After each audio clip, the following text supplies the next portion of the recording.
Mechanism of host plant resistance. ठीक, तो host plant resistance का मैकेनिज्म देखेंगे तो इसमें 3 मैकेनिज्म हैं: एंटीजिनोसिस, एंटीबायोसिस, टॉलरेंस। तो antixenosis, plant characteristics that lead insect away from host plant, non preference. Antibiosis, plant adversely affect insect biology. Tolerance, plant survive even with insect attack. तो देखेंगे प्रकृति में जो प्लांट होते हैं वो 3 प्रकार से अपना प्रतिरोध कीटों के प्रति प्रकट करते हैं। ठीक, तो एंटीजिनोसिस यानी कि गैर वरीयता, एंटीबायोसिस यानी कि प्रतिजीविता, टॉलरेंस यानी कि सहिष्णुता, जो टेम्परेचर हो गया, रेन हो गया, सबको सहन करने की क्षमता रखता है, इसको बोलते हैं टॉलरेंस। ठीक, तो एंटीजिनोसिस, प्लांट में एंटीजिनोसिस का आधार मॉर्फोलॉजिकल या केमिकल या फिर गैलोकेमिकल्स के कारण होता है। ठीक, जिसके परिणाम स्वरूप कीट प्लांट पर अपना गुणन या स्थापना करने में असमर्थ हो जाता है। मॉर्फोलॉजिकल आधार में प्लांट पर कांटों, मोम एवं बालों का होना ये शामिल है। ठीक, तो इसके इफेक्ट से क्या होता है, जो इंसेक्ट होता है वो प्लांट पर आश्रय लेने में या अंडे देने तथा नुकसान आदि करने में विफल हो जाते हैं। ठीक, तो एंटीजिनोसिस, तो इसका एग्जाम्पल हम देख सकते हैं कि सोयाबीन और कपास, कपास की बालों वाली किस्मों के कारण लीफ होपर द्वारा शिकार नहीं की जाती है, मतलब ये इनको नुकसान पहुंचाता है, इसलिए इन पर शिकार नहीं करते। उसके बाद अगला है एंटीबायोसिस। तो एंटीबायोसिस का सीधा प्रभाव कीट के लाइफ साइकिल पर पड़ता है। ठीक, प्रतिजीविता बोलते हैं जिसको, जिसके कारण से इसका विकास और प्रजनन रुक जाता है। ठीक, और उसकी आने वाली जो पीढ़ी होती है इसका रिप्रोडक्ट नहीं हो पाता है। तो प्लांट में बायोकेमिकल या बायोफिजिकल कारकों के कारण इसका जो मुख्य आधार है यही है बायोफिजिकल या फिर बायोकेमिकल, जैसे कि प्लांट में जहरीले पदार्थ की उपस्थिति, आवश्यक पदार्थों की अनुपस्थिति, एंजाइमों की उपस्थिति, जो कीड़ों की पाचन क्रिया को प्रभावित करता है। इनकी प्रतिजीविता, दूसरों पर आधार। ठीक, तो इसका एग्जाम्पल देखेंगे मक्का के पत्तों में। ठीक,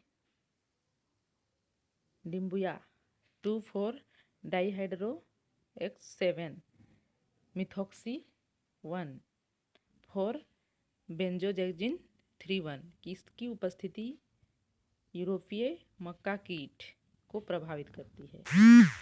कॉटन में गोशियल की उपस्थिति, गोसायल एक प्राकृतिक फिनोलिक है जो कॉटन के प्लांट से प्राप्त होता है। ठीक, तो इसकी उपस्थिति भी एक इन पर इफेक्ट करता है। तंबाकू की इल्ली चने के फली छेद को प्रभावित करती है। ये है प्रतिजीविता, दूसरों के जीवन पर इफेक्ट, प्रतिरोध उत्पन्न करना। उसके बाद है टॉलरेंस। टॉलरेंस प्लांट में पाया जाने वाला एक ऐसा गुण है जिनमें प्लांट किसी कीटों के प्रति नुकसान का सामना करने में सक्षम होता है। ठीक है, जो कीटों के हमले के बाद भी पौधों को विकसित एवं उपज देने की तथा क्षतिग्रस्त होने के बाद भी नई प्रजातियों एवं शाखाओं का विकास होता है। इसका एग्जाम्पल हम देख सकते हैं कि जो मक्का के जीनोटाइप में ऐसी क्षमता होती है जो उनकी मक्का जड़ कीट के नुकसान के बाद नई जड़ें बनाने में मदद करती है। सही सुनना, मतलब इनको सहन करने में क्षमता होता है। उसके बाद अगला देखेंगे इसका advantage of host plant resistance. ठीक, तो इसके एडवांटेज में हम देखेंगे कि प्लांट रेसिस्टेंस का प्रभाव केवल नुकसान करने वाले लक्ष्य कीट पर ही होता है एवं इससे प्राकृतिक शत्रु पर अप्रभावित रहते हैं। ठीक, सेकंड है रेसिस्टेंट वैरायटी की बड़े पैमाने पर उगाने से क्षति पहुंचाने वाले की संख्या कम हो जाती है। जिसके कारण जो इंसेक्टिसाइड की आवश्यकता भी कम पड़ती है। फिर अगला है रेसिस्टेंट क्षमता लगातार कई पीढ़ियों तक रहता है, ये भी एक एडवांटेज है। प्लांट रेसिस्टेंस एवं पर्यावरण अनुकूल प्रणाली है जो किसानों द्वारा आसानी से अपनाई जा सकती है। अगला एडवांटेज है प्लांट रेसिस्टेंट प्रणालियों के काफ़ी सरलता से सभी नशीली जीव का मैनेजमेंट सभी प्रणालियों का साथ में उपयोग लाया जा सकता है। ठीक, तो ये इसका एडवांटेज है। उसके बाद हम देखेंगे कि host plant resistant is pest management. ठीक, यानी कि होस्ट प्लांट रेसिस्टेंट का पेस्ट मैनेजमेंट क्या है।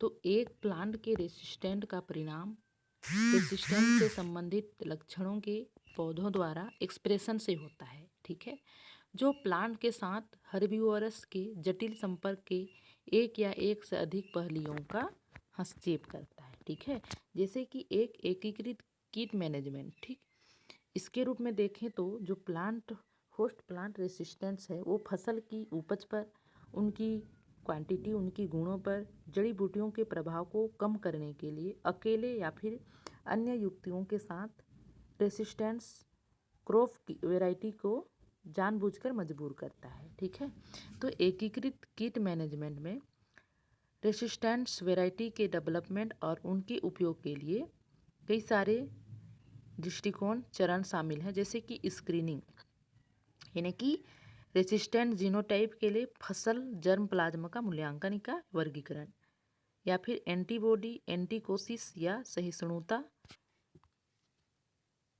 की श्रेणियों में रेसिस्टेंस की घटना का असाइनमेंट।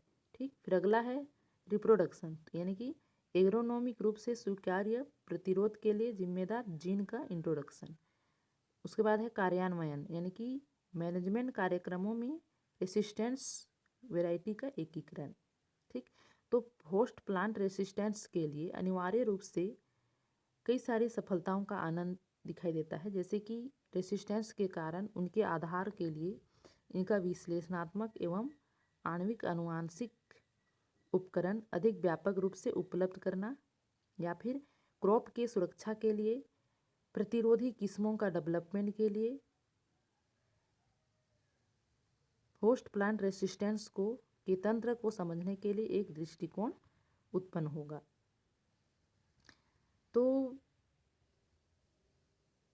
जैसे कि शाकाहारी हर्बिवोरस के हमले से प्रेरित रेसिस्टेंस, अन्य रेसिस्टेंस जो क्रॉप की सुरक्षा से संभावित कई उपयोग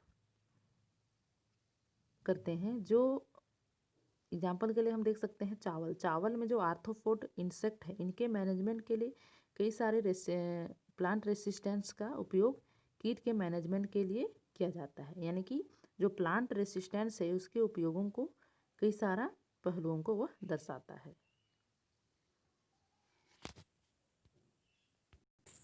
आगे हम इसका डिसएडवांटेज देखते हैं, disadvantage of host plant resistance. ठीक, तो प्रतिरोधी किस्मों की विकास एवं प्रसार के लिए न्यूनतम 5 से 6 वर्ष की अवधि चाहिए। ठीक, अगला है रेसिस्टेंट वैरायटी को बनाते हुए बायोटाइप के बनने का आशंका हमेशा रहता है, ये भी एक डिसएडवांटेज है। अगला है उपलब्ध जनन द्रव्य, यानी कि जर्म प्लाज्मा में रेसिस्टेंस जीन की अनुपस्थिति, ये भी एक इसका डिसएडवांटेज है। तो जो टाइप्स हैं, जो मैकेनिज्म है, 3 मैकेनिज्म है, एंटीजीनोसिस, एंटीबायोसिस और टॉलरेंस। तो जो एंटीजीनोसिस होता है, इसमें हम कह सकते हैं कि ऐसा सिस्टम जिसके द्वारा वनस्पति अपने व्यवहार को इफेक्ट करते हैं या अपने उपनिवेश को कम करते हैं, जैसे कि लीफ में ट्राइकोम्स। ठीक, तो हम इसको एंटीजीनोसिस कहते हैं।